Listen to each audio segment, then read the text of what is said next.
नमस्कार आज्ञा मुझे हूँ आपंकर से गणेश भाई। तो आज मुझे देखली गोटे बाबा को और बड़मा को। तो आसुन ताकर साइड कथा हमा। बाबा नमस्कार। नमस्कार।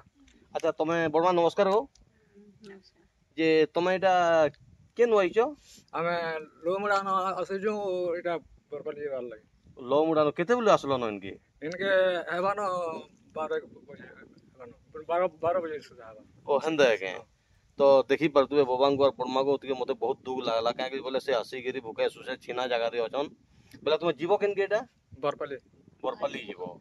अच्छा ठीक अच्छे बाबा बड़मा को तो देखले बरपाली जीवे बहुत दुखर कथा है आसिक छिना जगह रे अछन कि हे भी बहुत लोग को हाथ भी मारुछन ना अटकाबार ना उठकावा तो देखले हाथ भी मारुछन ना अटकाबार किंतु मुई आउस्तली रास्ता रे बोले देखली मते बहुत दुख लागला मोर बड़मा टे अछन बाबाटे भी अछन बोले मते भी एंता अटकाले बोले मुई अटकाली तागो टिके मुई नहीं छाड़ूचे बरपाली जीवे पुरे बोले आपण मन को भी कही दउचे जेते बेले एंता गुलगुला सुलसुला एंता तामने बाबा बड़मा को भी देखले कोनोसी जगह रे जदी जड़े असुविधा रे पड़ी जे आपण माने एतकी खाली जदी साहाय्य करबे भगवान निश्चित भाव रे आशीर्वाद करबे।